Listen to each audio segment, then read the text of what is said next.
right, so just for the record, we gave y'all hip-hop. Y'all are the children of hip-hop. So even though sometimes the gray hair may throw you off, like we can't relate, but we can relate.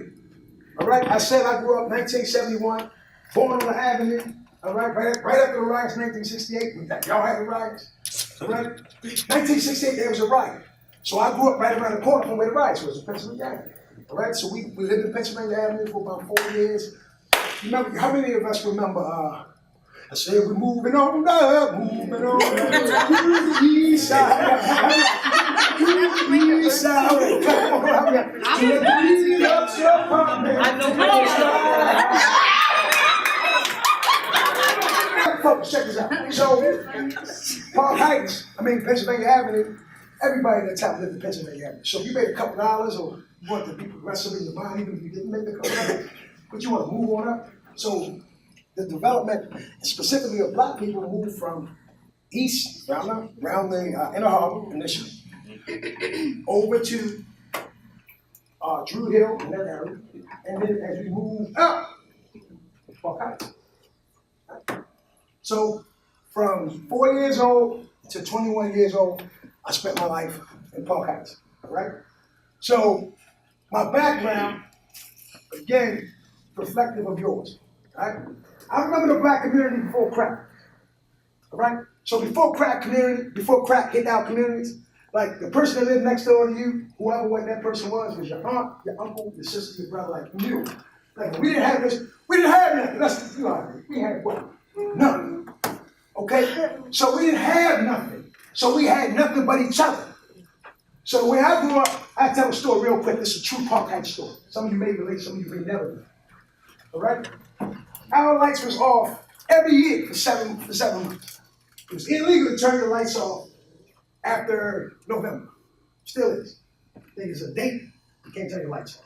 So for whatever that date was. It's winter. You can't do that. You freeze to death. You freeze to death. It's illegal. Go to jail. Go to jail. Don't let me out. No, seriously. So from that day, moving forward, like we didn't have lights. So you had to be creative. I remember when it was still cooler, we would put our eggs and our butter and our milk, true story, outside the window. Huh? What? That train go back. So, now listen. This is Baltimore. In Baltimore, we crack with each other, right? So can you imagine the cracks that I had to endure? So I'm gonna tell you a quick story. When you're a kid, you think that you think that whatever y'all doing, y'all hide, right? Yeah. So we put our stuff on the front, and we put our stuff up on the back, where either way you see, right? So for whatever reason, I had to run into the house. So I ran in the house, couldn't find what I was looking for because it was what? Dark, right? So I had to get a what? Talk to me. I had to get a what? Flashlight. So I get the what? Flashlight, and I'm looking for my what? Thing that I'm missing, right? And the light goes what? Past the what? The window! It goes past the window. You know how it is. They horrible. You know what they say? They say, don't shine a light on us. We know y'all got no lights. Tell you another story. True story. All right? We was on the what? The block? We was, no. All right? We were on assistant. Public what? Assistant. Oh, public. So back in the day, y'all got the little slick EBT card. It wasn't like that. They used to have food stamp coins. Coins. Like, I never was like that. You had the food stamp. Then you had the food stamp coins. So if you had 50 cents, it was like a piece of plastic that said 50 cents. You know what I mean? You had the, and food stamps, the funny thing about food stamps, they was always like brown. Like you couldn't, they weren't like brown or gray. You know what I mean? It was like white and pink. You know what I mean? Like white and orange. Like all the colors that you couldn't hide. You know what I mean? You can't hide an orange dollar. You know what I mean? You can't hide it. But true story, I hated going to the store with what? Food stamps. Why? Love it, man. Not sexy. You know what I mean? It wasn't sexy. You know, if I ever have to check somebody, I'm gonna make it look I'm gonna make it look sexy. Yo, that's Oh, hip hop, I'm giving you. I know, I'm giving you hip hop. So look, I want to make it look sexy. So what I would do, I try to go to the store for my grandmother. You know how your grandmother always seen the store about 50 times. You know how it is. All right? So we lived on a corner house. There was an alleyway right there. So I try to go to the store early in the morning or what? Late at what? Night. So and nobody wouldn't do what? See me. Screaming what? Food stamp. Talking, not hand to hand food stamp, right? So, true story. They give me some long grocery list. I hate the long grocery list because you can't be what? Quick. So they give me some wrong, so I go shopping, I'm constantly looking out the window, make sure nobody's coming, looking. Good, I'm quick, baby. Come right to the cash register. I'm just put on my pink and orange money with my plastic coins, right? You know what I mean? Put them on the counter, right? I'm doing the best I can. So I need these times and hard times. Right? So I get them the plastic money. All my friends come running. Baltimore, they don't give a cat what? No what? They don't give a check, no break, no chance, no nothing. So in order to come from this, where we come from, you gotta walk with a certain level of confidence, a certain level of power. You understand what I'm saying? You got to. You gotta move. So after going to the store with orange money, what are they gonna say to me now? Nothing. So Park Heights made me. I got degrees. I've been all around the world. I said, been around the world and I I get my baby. Y'all know that I've been to Asia. Hold on. Still hip hop. I've been to Asia, Africa, Tokyo, Mexico. Even went to places where the people told me, not to go. That was your cue. That was your cue, guys. So listen. But the best place I'd ever been, the best place, what gave me more than any of those places that I've ever been, what gave me the cultural richness that I get an opportunity to move around the world with now is having to go to the store with yellow and green money. Yellow and pink money. See, come from this, what we come from. You gotta have a certain level of resilience. You gotta have a certain level of snapback. Because you will get slapped back. That's right. I had motion in the whole time. Y'all don't take me. Bring that back. Hold on for a second. Okay. All right, a little bit too, right? Baltimore. See, I don't play with this city. So I know what this city can bring me. See, this city can give you life. It can give you a cultural break. Come on, baby, facts. You understand? It give you flavor. You feel it. You know when the cat, you know when you see a cat, when you feel it, you know when you say it. What's up, Fats? Call me back. I'll call you Chris. Call me Fats. Fat Chris. Give you a nickname. This city. And after the city gives you so much of this cultural richness, it also can give you death. So quick. All right? See, the black community, until 1982, before 1982, was full of cultural richness. You didn't hear this level of murder, these things. So common. It was happening, but you didn't hear about it. You didn't see it. It wasn't in front of you. It wasn't the children dying. See, children didn't die. Adults died. But children didn't die. Children's lives were sacred. So what happened in 1982? In 1982, crack cocaine came. You can read all of Freeway Rick Ross's 440-page report for the federal government. Read it. About how crack cocaine came in your community. Read it. That's your homework. You're in school. This our last It's your last day in this school, but this is your first day in the school of life. Amen. Look. Wait a what? We never stop learning. In order for us to be citizens of the world, we have to be lifelong learners and listeners. All right? We have to be studiers of yesterday, today, and tomorrow. That's who we have to become. That's who we have to be if we want to be successful. But listen, 1981, crack cocaine began to creep its way into our community.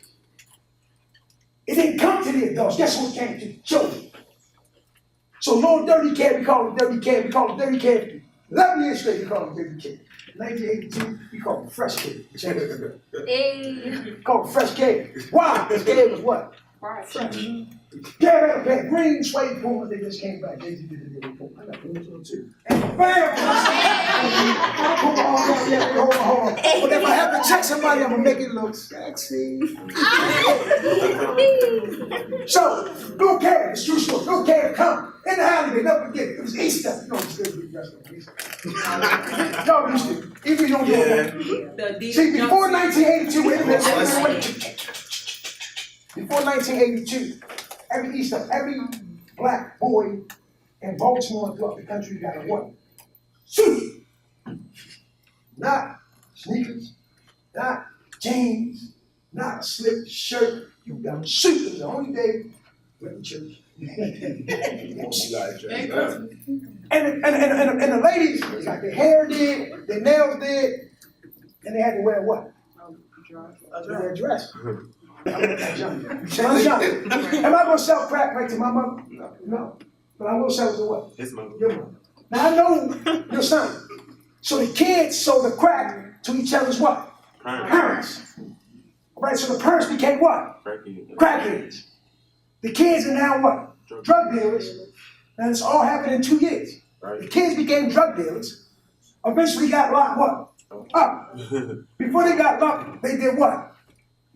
Right. They got them other kids. Because when you got a lot of money, let's talk. Talk back to me. When you got money. You flip it. You get No. You got a lot of girls. You got a lot of girls. They coming, right? Oh, that was that. That's what that. Oh. I wasn't trying to do all of this. I knew you were talking about that. Listen to me. I'm trying to give y'all the work. Show me this problem. Name my wife. Yeah, shorty. But that's what happened. So now these boys who was getting what? Money. Got girls what? Pregnant. The girls were what? Children, hadn't made their children. They weren't able to take care of their children, so they tried to give them to their what? Parents. But their parents was what? Crackheads. Then the boys got locked what? Up. The girls were left out. The children was given to their grandmother, but their grandmothers were what? Crackheads. You understand how this thing went? Now let's hear me. So, now we move, that's the 80s. Okay. So, 85, most of you were born in what, 96? I was born in 2000. So, a lot of your parents were probably born somewhere between 1970, 1965, and let's say 1980. What? 82, let's go 82 and 85. And my mother was born in 1962. My point is this, is that this was the first group of parents, right, that did not have a community to support their children. So you guys grew up in something that's not community. You guys grew up in something that was rogue, something that was out of control. And y'all begin to interpret that as community. See, when I grew up, the teacher would could literally pop you, hit you with the, like you got beat in school, like you had to stand there and take it. But listen. See, in your communities, there was a discipline. There was an expectation. There was a standard. And what has happened now, before I move into the core part of my lecture, is that you, because what had happened to us, you only had that to witness as your reality. We've lost our standards and we've lost our way. See, before crack cocaine, black people had a way. We came out of slavery in this country. We had the way to come out. We sang in the choir. We prayed our way out. We worked our way out. We protested our way out. But after crack cocaine, there was no more protest on our way out. Try to hustle our way out. Try to grind our way out. Try to thug our way out. But in the process, we lost 2 things. 3 things. We lost family, we lost community, lost our minds. Now you guys are going to be leaving. This is a bridge program. All right? This is not the end. I don't care where you go, your next step. Your next step is not your last step. Your next step is your next step. Your next step is a stepping stone. Your next step is a step what? Up. It's a step up. It's not a stop. All of you in this room have a responsibility. This is Baltimore. Period. Now, Baltimore, every city in America is being gentrified. Baltimore is one of the last major cities to be gentrified. And let me explain to you what gentrification is. Gentrification is when there's so much money, in particular, that's coming from corporate America, from Wall Street, that they begin to develop the land in a way that they price the people who historically lived there, they price them out. Baltimore is on its way to gentrification. If you do not begin to take yourself seriously right now, you will not be able to live, work, or play in Baltimore, even though that's what's being advertised. In order for you to live, work, and play in Baltimore, you must take yourself seriously. So I was asked by my brother, who I've been known for some time, to come and have a conversation about team. Because in order for you to get to where you gotta go, you gotta have a strong team, Mo. If you don't have a strong team, you eventually gonna get taken out. Because when you go into overtime and you got 5 fouls, there's a good chance you're gonna foul what? Out. You gotta build a team. So what does a good team look like? What does a good team look like? What does a good team feel like? What are the rules of a good team? How do you be a good team player? In order for you to come out of the abject poverty that waits for you if you do not do what I'm going to give you, is you have to build a team. The first part of your team starts with you. You are the centerpiece of your team. This is America. So in America, this is called capitalism. In capitalism, there's some very basic rules that you have to know and understand. All right? That means that there's a need, all right? A need, a want, and there's somebody to want to take care of the need and a want. You have to understand what is modern capitalism. You got to understand in this modern capitalism, we have something that's called a democracy, a democratic process. This is what's called a republic. This is what was called a representative democracy. So a representative democracy says that not only do you have to be in the game, but you have to be in a bigger game that's being played. The bigger game that's being played, the reason that you have Baltimore City is considered a municipality. All right? I'll give you some words. If you don't know the words, jot it down in your mind. A municipality means it's just a line, and it's incorporated. There's normally a president or a mayor, city council president, all right? It's a system. You got to understand the system. So in order to establish yourself as a player, number one, you got to know the game, and you got to know the what. Who play ball and who play any type of sport? Anybody? So in the game of basketball, they say you playing the basketball system. What's the system? All right? How many of us seen Golden State Warriors? Anybody? I'm not the only one. Okay. How many ways can they score on you? There's 5 people on the team. How many ways can they score on you for the Golden State Warriors? How many? Say it. 5. They can score from the what position? The 3-point line. The 3-point line. Who handles the 3-point line? Your what? Your guards. Whether you're what's the first guard? The first guard is a point guard. The point guard's responsibility is doing what? Getting the ball to the right what? Person. Okay? Get it to the right person or score what? Then what? Savage. Point guard. Next person is the what? Shooting what? Guard. Then you have what? A small what? Forward. And you have a what? A power forward. The last position is the what? The center. So the reason that Golden State Warriors are undefeated in the last few years is the system. So you want to save somebody, you want to pull somebody from a pool, you go with a life raft. You go get something to extend to them. You don't jump in the pool and then both of you what? Drown? Yeah. No. Can't support you. Now, my mother, see, you went to college. At 17 years old, I took all the money that was in my bank account and I sent my mother to college. That's freedom. My mother didn't give me money to go to college. I gave my mother money to go to college. Why? Because I know that my mother always wanted the best for her children, and if I could give my mother an opportunity, she then would return and give it to my sister. So I put my energy and my support in my mother. I supported my sister to go to college. I knew the difference. My father tried to help me the best I could. Loved him to his death. Sent him off like a soldier. Family, important. See, now you're moving to community. I went to Morgan State University. Right? Came to Morgan State University in 1990. 1990, I walked on Morgan State University with the Park Heights background. Walk on the campus. I was looking for somebody out there to somebody who would help me find a clear way, because there were not people in my life who I could look to and help me get a clear path.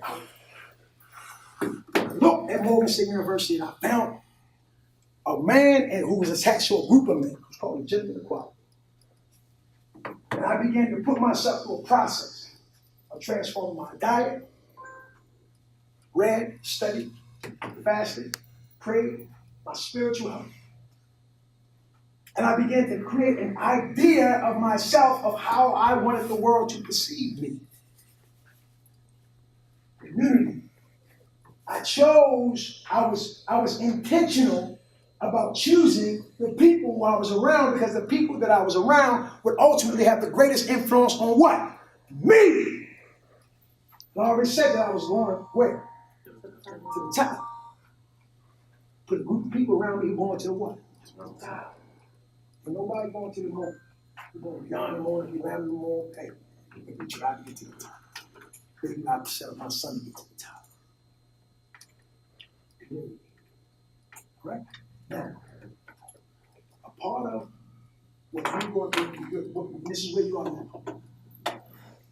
The professional choices that you make, the career choices that you make, all right, is going to create a quality of life for you. Correct? So, my mother was initially, when she came out of high school, she was I'm trying to call it GNA, right? She was a nursing assistant, right? And then she became a med. And then as I became into my manhood, 17, I invested my mother to nursing school, right? She became a nurse. She became a nurse until she retired. I was able to buy home all the things that she wasn't able to do. She was able to do all those things because of the education that she desired. Even though her first step was what? DNA. Now my aunt's first step also was a what? DNA. But my aunt stopped at DNA. And now my aunt suffered because she cannot create the quality of a life that she wanted, because she used her education as the last stop instead of her first stop. See? It ain't about the first round, baby. I'll take that. I'm gonna see what you got. First round, I'm gonna see what you got. Can I take the punches? I'll make sure I can't take this punch. Ain't no sense in getting hurt, man. Get me out of here. All right? Yeah, I'll fight the next person. I ain't ready for this guy. Oh, that woman. See, honest with yourself. Gut check. Can I take it? Oh, you get out of here. You're better to fight again than die now. Listen to what I'm saying. Your education, that's the fourth part of your team, is your education. The last part of your team, and I'm going to conclude on this note, Danny, what's your time? 5 minutes. 5 minutes. You have to make a decision of not just finding your gifts, right?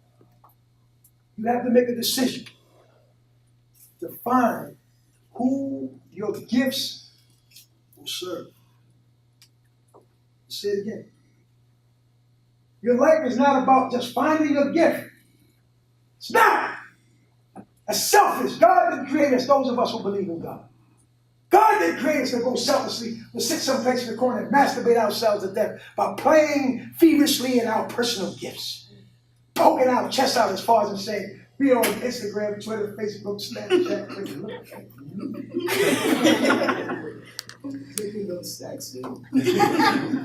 Yeah, you can do all that because I like the way you look. Cute. Not cute, handsome. Handsome, strong. Good.